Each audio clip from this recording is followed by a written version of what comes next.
সূরা বাকারা ১৩২ নম্বর আয়াত থেকে পড়া হচ্ছে। বিসমিল্লাহির রহমানির রহিম। তিনি তার সন্তানদের ওই তরিকায় চলার জন্য উপদেশ দিয়েছিলেন এবং ইয়াকুবও তার সন্তানদের ওই উপদেশই দিয়ে গেছেন। তারা বলেছিলেন, হে আমার সন্তানগণ, আল্লাহ তোমাদের জন্য এ দ্বীনই পছন্দ করেছেন, তাই মৃত্যু পর্যন্ত তোমরা মুসলিম হয়েই থাকবে। তোমরা কি ওই সময় হাজির ছিলে যখন ইয়াকুব দুনিয়া থেকে বিদায় হচ্ছিলেন? তিনি মৃত্যুর সময় তার সন্তানদের জিজ্ঞেস করলেন, বাবারা, আমার পরে তোমরা কার ইবাদত করবে? তারা সবাই জবাব দিল, আমরা ওই এক আল্লাহর দাসত্ব করব, যাকে আপনি ও আপনার পূর্বপুরুষ ইব্রাহিম, ইসমাইল ও ইসহাক মাবুদ মেনে গেছেন।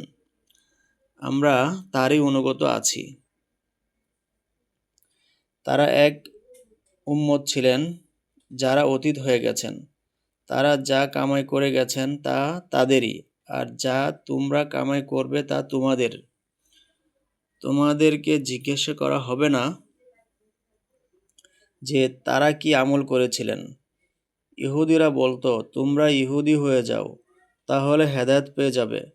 খ্রিস্টানরা বলতো, তোমরা খ্রিস্টান হয়ে যাও, তাহলে হেদায়েত পাবে। তাদেরকে বলে দিন, না, ইব্রাহিমের পথই ঠিক, আর ইব্রাহিম মুশরিক ছিলেন না। তোমরা বলো, আমরা ঈমান এনেছি আল্লাহর উপর,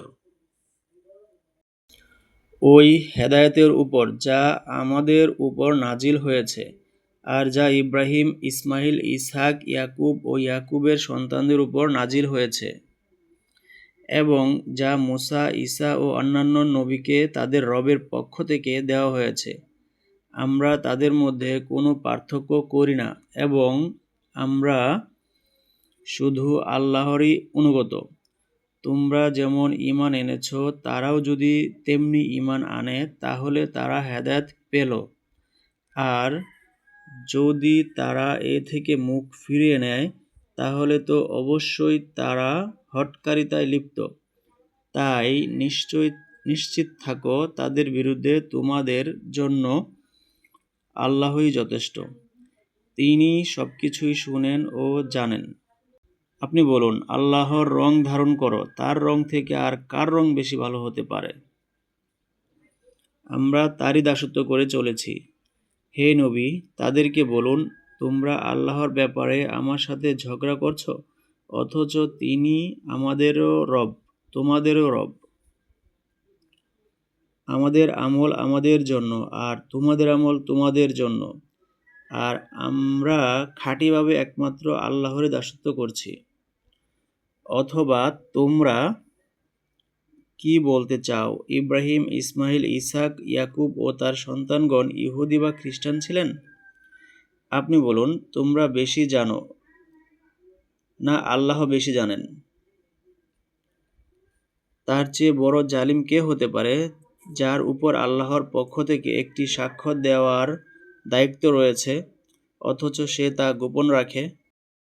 তোমাদের কার্যকলাপের ব্যাপারে আল্লাহ মোটেই অমনোযোগী নন। তারা এমন কিছু লোক ছিল যারা অতীত হয়ে গেছে। তাদের কামাই তাদেরই জন্য, আর তোমাদের কামাই তোমাদের জন্য। তোমাদেরকে তাদের আমল সম্পর্কে জিজ্ঞাসা করা হবে না।